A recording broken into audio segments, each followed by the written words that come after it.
한 몸이니까 그러는 거예요. 같이 죽는다고 생각하니까요. 그렇게 위법하고 위헌적인 일을 했는데도 국회에서 아주 거품을 울면서 얘기한 것 여러분 기억나지 않습니까?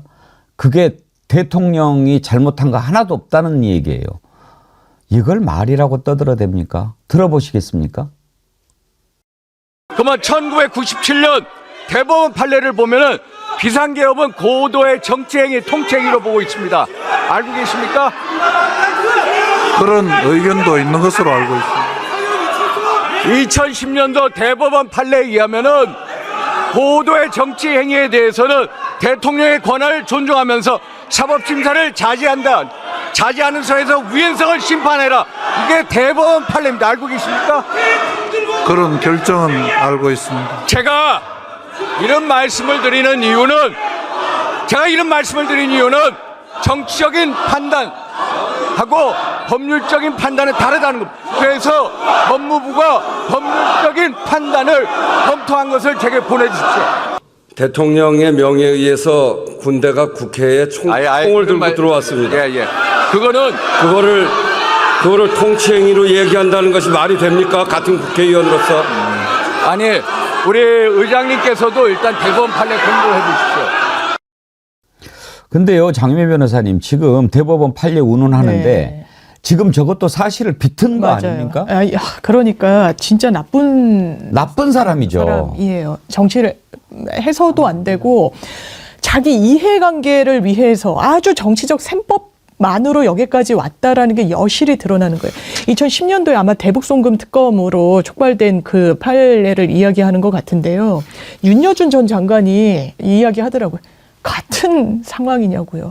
그때 북한과 관련해서 어쨌든 좀 끌어내기 위해서 김대중 전 대통령 이거 사법 자제가 필요하다고 대법원이 결단을 내린 부분이죠. 그런데 그 밑에 통일부 장관 그리고 박지원 전 의원 다 처벌받았습니다. 그런 부분과 관련해서 그리고 그때의 지향은 어쨌든 한반도의 평화를 구축해보기 위해서 근데 북한은 정상국가가 아니고 어떤 이러저러한 정치적인 이런 수단을 강구했던 것이라서 사법부가 여기에 대해서까지 김대중 전 대통령 사법단죄를 하는 게 이게 맞느냐라는 이런 고민이 있었던 거예요. 국회를 총칼로 유린하고 군홧발로 짓밟고 유리창을 깨고 들어오고 총뿌리를 겨누는 거 같이 이야기하는 거 거짓입니다. 이거는 정말 사람이 특히 정치인이라면 할 수 없는 말이에요. 국민들을 속이는 겁니다.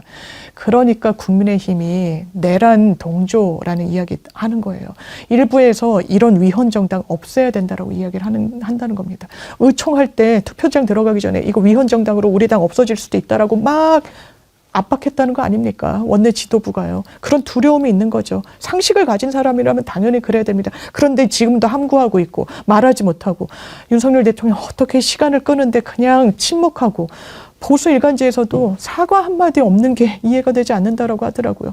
그 무거운 책임감을 느낀다? 이 정도에서 멈춰버린 거예요. 이런 정당을 우리가 국민의 대표자로 계속 놔둬야 됩니까? 선택해야 됩니까?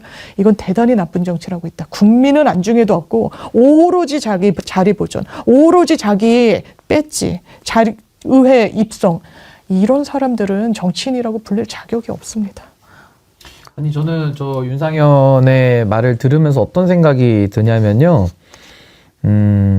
진짜 악마가 있다면 아마 저런 형상하고 있을 것 같아요. 제가 볼 때는. 제가 악마를 뭐 본 적은 없지만은 있다면 저 윤상현 같은 형상을 하고 나타날 것 같다라는 제가 생각이 들 정도로 제가 뭐 사람에 대해 가지고 뭐 이놈 저놈 하는 것도 조심해야 될 표현이지만은 그보다 더 심각한 뭐 악마 운운하는 것도 저도 참 어처구니가 없는데요. 5.18 때 그 많은 분들이 피를 흘렸고 군에 의해서 국민에게 총뿌리를 겨눠가지고 발포를 하고 아직도 그 유족들이 한이 맺혀 있습니다. 이번에도 실패한 내란입니다마는 국민들이 막았기에 실패했지 안 막았으면 저 내란은 성공을 했겠죠. 친위 쿠데타입니다. 그럼 붙잡힌 사람들 또 고문당하고 죽임을 당했겠죠. 근데 거기에 대해서 통치행위로 정당화된다? 그러면 윤상현 저자는 광주 5.18 운동도 통치행위네요? 그럼 전두환이를 왜 사용합니까? 풀어줘야죠. 훈장 줘야죠. 그 논리 연관성이 그렇게 가는 겁니다. 사람을 그렇게 국가 권력을 동원해서 수천 명을 다 죽였는데 그 유족들까지 하면 수만 명인데 그 통치행위라면서요. 그 전두환 사이라서 그따위 발언하는 겁니까? 내란 DNA가 피 속에 흘러요? 내란 DNA가? 근데 어떻게 저런 자가 국회의원이냐는 말이죠. 그리고 지금도 윤석열, 뭐 전두환과 윤석열 다른 인격체입니다만은 하는 짓은 똑같았거든요. 같은 살인행위고 같은 내란행위입니다. 근데 거기에 대해 가지고 대통령이니까 통치행위라서 괜찮다면서 말 같지도 않은 판례들을 갖고 와가지고 아전인수격으로 저런 식의 발언을 공적으로 한다? 국회의장이요. 저 점잖으신 우원식 의장이 얼마나 심각하면 저렇게 분노에 차서 말리겠습니까? 저 인간이 아니죠. 사람 새끼가 아닙니다. 제가 볼 때는. 저도 김용현을 보았을 때 악마가 생겼다면 저렇게 생겼을 거야. 그런 생각을 했는데 신은규 대표님 윤상현 얼굴을 보면서 하양연기님 역겹고 구차하다. 정말 보면 좀 토 나올 것 같지 않습니까? 저걸 정말 보고 있으니까 소름이 다 끼칩니다. 저런 사람들이 국회의원을 하고 있다고 하고 있으니 정말 부끄러운 일 아닙니까? 어떤 일이 일어났습니까? 총칼을 들고 군대가 국회를 침탈하지 않았습니까? 그걸 자기가 몸담고 있는 국민의 대표가 국회에 들어왔는데 그걸 자기가 나서서 정당화한다? 이거는 아주 악한 겁니다. 악한 겁니다. 그거 외에는 다른 설명이 필요가 없습니다. 지금 새로운 사실들이 계속 드러나고 있는데 또 하나 놀라운 게요. 계엄 해제를 의결을 했는데 그 해제 의결한 그 뒤에 군 병력이 국회의장 공관에 와 있다는 사실이 CCTV 화면을 통해서 드러났습니다. 그 화면 혹시 볼 수 있습니까? 예. 국회의장 공관 주변에 있어요. 그런데 왜 그러면은 계엄이 해제가 됐는데 국회의장 공관에 부대 병력이 있느냐? 말이 안 되지 않습니까? 그런데 국회의장이 물어보니까 뭐 지켜주려고 그랬다는 거예요. 관련된 녹취를 한번 들어보시죠.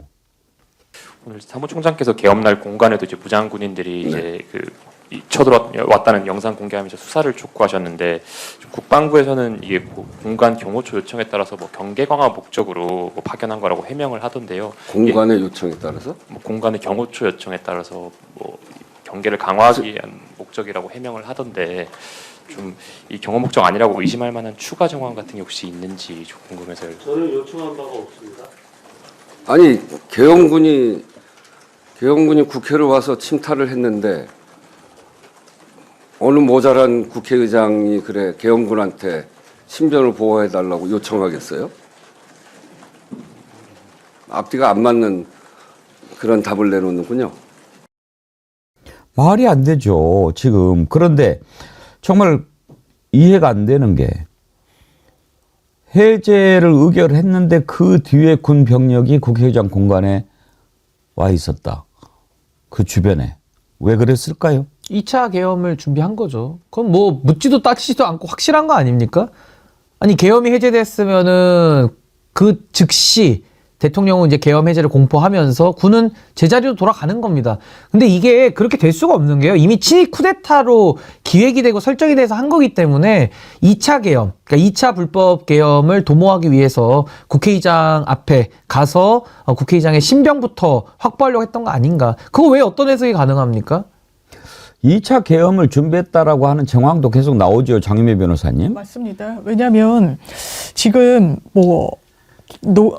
노상원 씨 수첩에 보면 그런 정황들이 막 계속 나오는 거예요. 사살이라는 글자가 나오고요. NLL 도발했다라고 해서 이걸 장기 국면으로 어쨌든 끌고 가려고 했고, 지금 제2수사단이라고 해서도 지금 리스트 아마 저는 조만간 그 리스트가 공개되지 않을까 싶은데 잡아들여가지고 감금하고 수거라는 표현을 썼더라고요.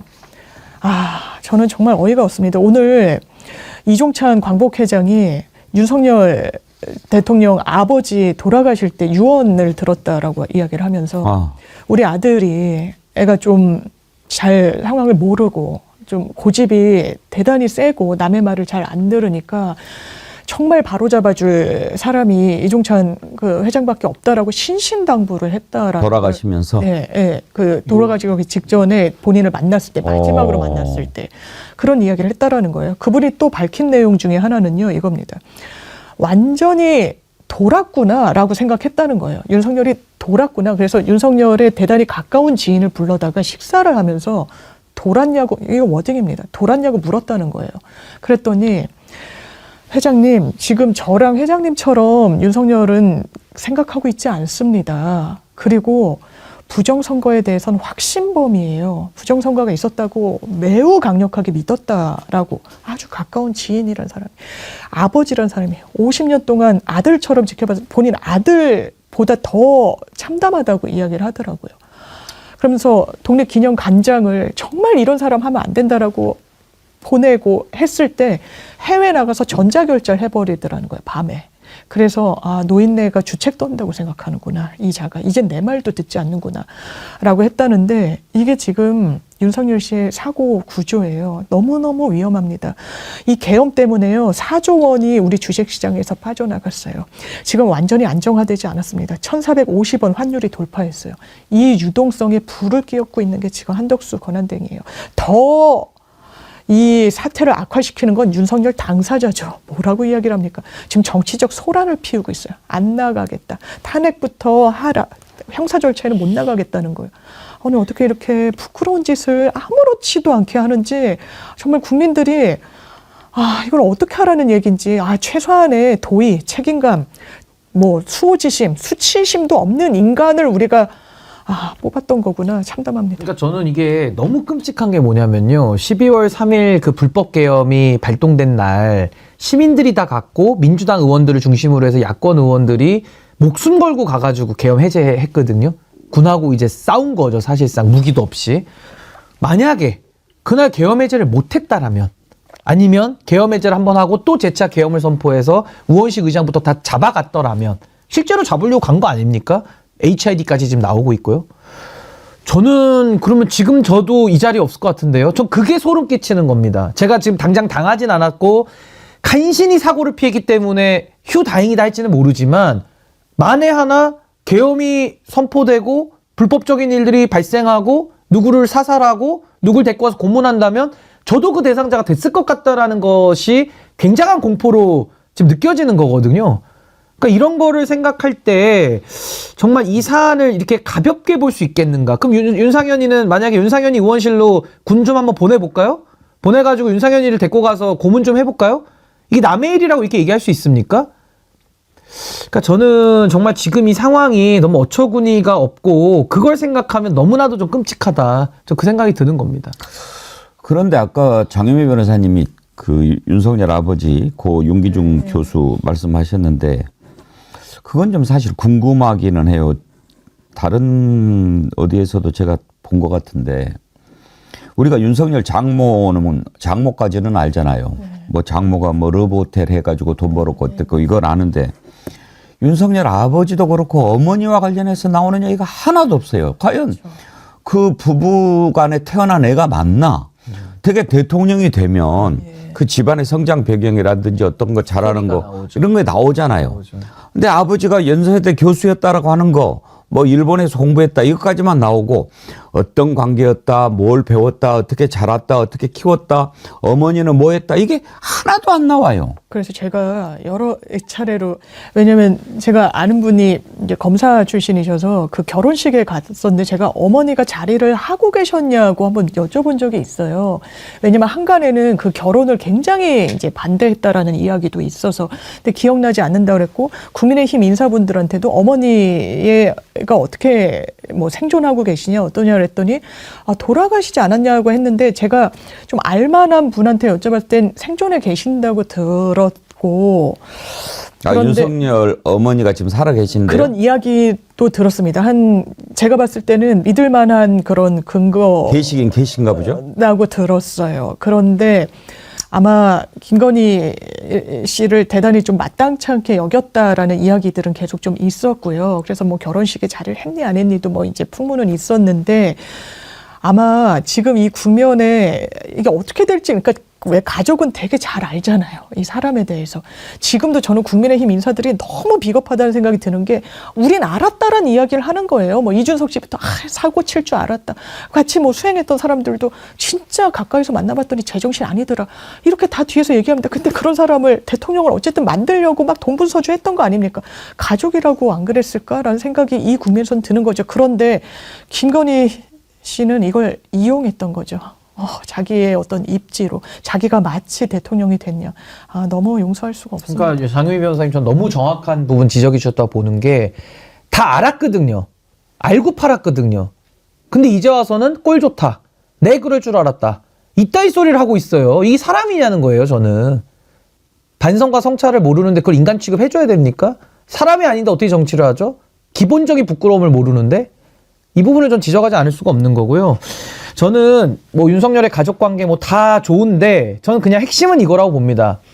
집에 강도가 들어왔는데요. 강도한테 좋은 말로 타일러가지고 협상을 해가지고 칼 놓고 나가라고 할 수 있습니까? 강도가 들어왔는데요, 집 앞에. 아니, 원튼 안 원튼 우리 집에 강도가 칼 들고 들어왔어요. 지금 협박하고 있는데, 아니, 강도 아저씨 대화 좀 합시다. 칼 놓고 좀 나가주세요. 좋은 말로 경고할 테니까 나가주세요. 나가지냐는 겁니다. 근데 지금 윤석열이는 내란 수괴입니다. 군을 동원해서 국민한테 총칼을 겨눈 자고, 발포까지만 안 했다고 해서 그럼 봐줘야 됩니까? 뭐 단전단수 안 했고 평일에 했으니까 봐줘야 됩니까? 군을 동원해서 국회를 무력화시킨 내란의 본질은 똑같은데요? 그래서 저는 지금이 내란 진행 중이기 때문에 강도에 대해서 우리가 말로, 좋은 말로 타일러서 내보낼 수 없듯이, 지금의 이 내란 상황은 국민의 이름으로 진압을 해야 된다. 전 내란이 진압될 때까지는 국민들이 불안해서 저는 밤잠 못 이루실 거라고 봅니다. 진압을 해야 됩니다. 어떻게 보면 윤석열 부모님도 진작에 윤석열을 사람 새끼로 안 봤을 수도 있는 거죠. 매일 새롭게님, 그러고 보니까 취임식에 어머니는 안 보였네요. 이은주님, 윤석열 엄마는 윤석열이 김건희와 결혼한 후로는 완전 절연했다는 말도 있습니다. 산소 박사 1962년생, 어머니는 김건희와 결혼 후 따로 산다고 함. 김건희가 들어와서 그 집을 파탄 냈는지도 모르겠습니다만은. 아무튼 궁금해요. 윤석열 아버지 얘기 돌아가셨을 때 근데 도대체 삶에 관해서 나오질 않으니까. 윤석열이 형제도 없나요? 아니, 여동생이 있어요. 여동생이라도 좀 어떻게 얘기를 좀 해주면 좋겠는데, 지금 뭐 전혀 알려진 게 없으니까요, 지금. 되게 보면 그 대통령 가족들 문제가 많이 생기고 그러잖아요. 이렇게 마누라부터 처가 쪽 온통 문제가 생긴. 세상에 어느 역대 정부에서 우리가 대통령 장모 이름을 다 합니까? 그러니까요. 이것도 너무 심한 범죄를 저지른 거예요. 어떻게 통장 잔고를 위조해가지고 대출을 땡기고서는 그거를 또 막 법원에 내고, 이건 상상하기 어려운 일이에요. 그러면서 김건희 씨는 마치 막 기자 손금을 봐주면서 아주 저열한 말을 막 내뱉고, 명품백을 받아도 이런 걸 왜 가져왔냐라고 하면서 마다하지 않고, 이거를 저희가 참아야 됩니까? 이걸 수사도 못 한다는 게 이게 말이 됩니까? 말도 되지 않죠. 정말 이걸 어떻게 거부한다라고. 국민의힘은 정말 탄핵 국면에서 이거를 저지시키려고 들어왔다가 탄핵할 땐 빠졌던 거 아닙니까? 국민들이 역사가 똑똑히 기억할 겁니다. 그러니까 저는요, 주가 조작도 그 자체가 범죄이기 때문에 처단해야 되는데, 주가 조작을 조작이 아니라고 덮어주는 검찰이 저는 더 나쁘다, 비난 가능성이 높다라고 보거든요. 마찬가지로 내란 속의 윤석열은 내란의 죄값을 받아야 되지만은, 이 내란 속의 윤석열을 대통령 만드는데 미리 알았다라면서 지금 꼴 좋다라고 얘기하거나, 이 상황에 대해 가지고 본인들의 책임은 없는 양 행동하면서 차기 대선 운운하는 사람들 있잖아요. 전 이 자들이 훨씬 더 비난 가능성이 높다고 봅니다. 이 사태를 알았거든요. 그 못 막은 거에 대해 가지고 본인들이 최소한의 부끄러움, 염치, 그리고 국민들의 고통에 대한 동정, 그리고 같은 공감, 이걸 표현하기는커녕 이때가 기회다 싶어가지고 자기들이 권력 해먹다고 나오는데요. 정말 사람답지 못한 짓입니다, 제가 볼 때는. 아무리 너를 호적해서 판다, 의를 끊는다, 절연한다라고 해도 부모 마음은 똑같습니다. 지금 윤석열의 저런 모습을 보고 어머니 마음이 어떠실까요? 형제가는 다릅니다. 이우리님은 좀 내용을 아시는가 봐요. 윤석열 여동생이 부모를 모셨는데 어머니는 지금도 딸이 모시고 있답니다. 여동생은 어디 대학 의대 교수랍니다. 그러셨는데 그 여동생은 부끄러워서 어디 뭐 내가 오빠가 윤석열이라고 얘기나 하고 다니겠습니까? 부끄럽죠. 그런데 어머니는 가슴이 찢어질 겁니다. 내가 정말 잘못 키워서. 그리고 평생 검사를 했고 말이죠. 법치 뭐 이자의 말을 뭐 주댕이를 믿고 싶지 않지만 이런 큰 대역죄를 저지르고도 반성하는 기미가 보이지 않습니다. 어떻게 조사를 하라고 하는데 안 나오는 것도 떠나서 내가 가고 싶을 때 가면 되는 거 아니야. 이따위 태도로 보입니까? 아까 악마 얘기 많이 했는데 요즘에 화면에서 나 석동현 변호사 보는 것도 마음이 매우 불편합니다. 어쩌면 꼭 친구라고 하는 게 또 꼭 저 모양인지 말이죠. 에? 빈정거리면서 말이죠. 원래 오늘 출석하라고 하지 않았습니까? 공수처에서. 근데 아직 여건이 안 됐다는 거예요. 조사받는 놈이 무슨 여건을 고릅니까? 석동현 변호사 얘기 한번 잠깐 들어보시죠. 괴롭지만. 내일 출석하시기는 어렵지 않나 그렇게 보고 있습니다. 아직 여건이 안 되었다는 정도로 말씀을 드리겠습니다. 성탄절 이후에 대통령과 변호인단 쪽에서 정리된 입장을 그 부분에 대한 답을 내놓기 때문에 이렇게 성급하고 졸속으로 될 수 없다. 더구나 지금 6인 체제의 불완전한 합의체입니다. 기본적으로 대통령은 뭐 회피하거나 불응하거나 거부하거나 그런 것은 아닙니다. 그러니까 아니 장유미 변호사님 공수처가 윤석열한테 밥 한 번 먹자고 그런 겁니까 지금? 이건 말도 안 돼요. 대한민국 어떤 피의자도 자기가 골라서 나가고 싶을 때 여건 마련되지 않았다고 안 나가고 그러지 않습니다. 지금 정치적으로 선동을 할 기세인 거예요. 6인 체제 이거 불안전하다라고 이야기하잖아요. 그러면서 국민의힘에서는 한덕수 권한대행은 지금 헌법재판관 임명 자체를 미루고 연기하려고 하잖아요. 이 사람들한테는 나름대로의 거대한 계획이 있어서 그렇습니다. 이미 보수 유튜버들이 이렇게 떠들어대고 있어요. 우리 4월 18일까지만 버티면 된다. 왜? 그때 문재인 전 대통령이 임명한 2명의 헌법재판관 임명이 끝나거든요. 임기가. 그러면 자기네들 보수 색채로 넣을 수 있다는 거예요. 그러면 이거를 하나의 분기점으로 탄핵에서 살아남을 수 있다라고 생각하는 겁니다. 그러면 이 말이 다 이해가 돼요. 6인 체제 불안전하다. 그러면 어찌됐든 4월까지 끌어가지고 이걸 장기 국면으로 가져가겠다는 거죠. 그리고 탄핵이 먼저다. 왜냐하면 자기네들이 살아남을 거라고 생각하는 거예요. 그리고 형사 절차에 임하면 파면이 안 됐기 때문에 가뿐히 털 수 있다라고 생각하는 겁니다. 아니요. 국민들이 그렇게 두지 않을 겁니다. 대한민국 사법부가 그렇게 두지 않을 거예요. 아니 근데 저는 저 장면을 보면서 좀 어처구니가 없는 게 저기 가서 석동현이 뭐 윤석열 변호인입니까?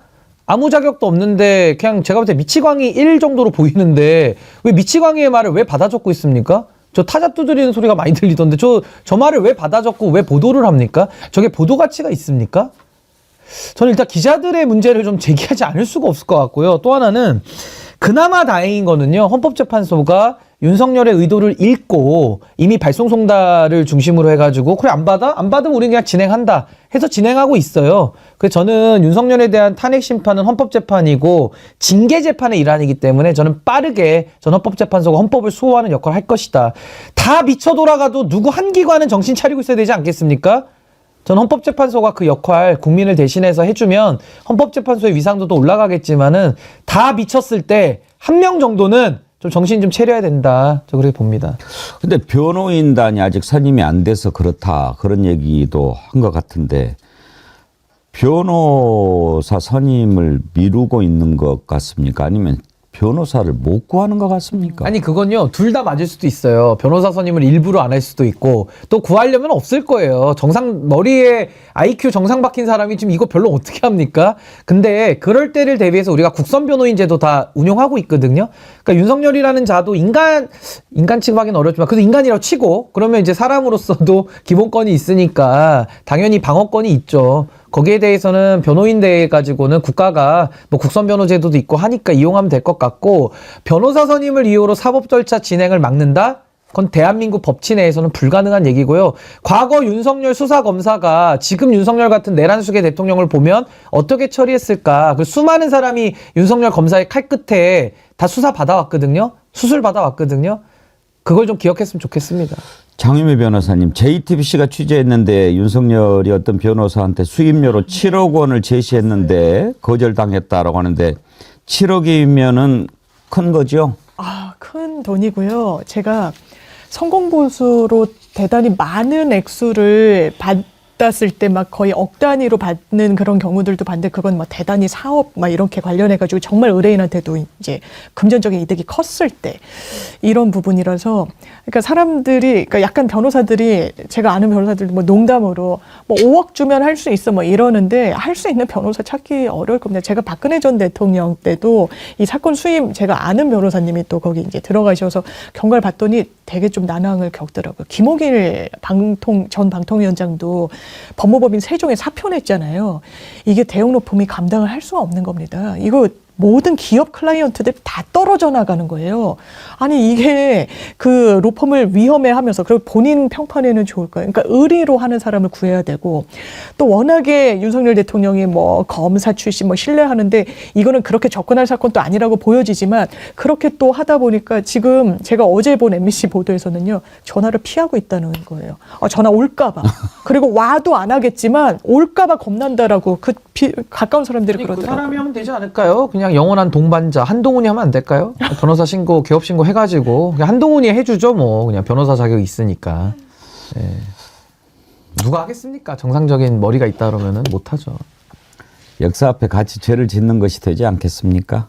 예. 아니 그러니까 한동훈한테 좀 잘하고 협박만 좀 드렸으면 이럴 때 한동훈이 한번 형님 한번 살려준다고 했을 수도 있을 텐데 뭐 자기 주변에 사람들이 다 떠난 데에는 이유가 있겠죠. 제가 볼 때는. 비상계엄을 국민 여러분, 지금 국회로 와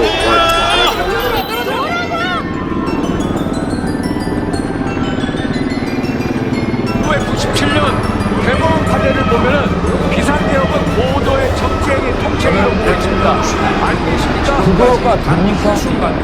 이게 친위 쿠데타입니다. 정치적, 법적 중의를 회피하지 않겠다던 윤석열 대통령. 히틀러는 이미 정권을 하지만 갖고 있는데도 헌법재판소의 쿠데타를 일으켜서 모든 기관을 다 장악합니다. 대통령에 있으면서도 군대를 동원해서 국회를 침탈하지 않았습니까? 이게 쿠데타가 아니면 뭐란 말입니까?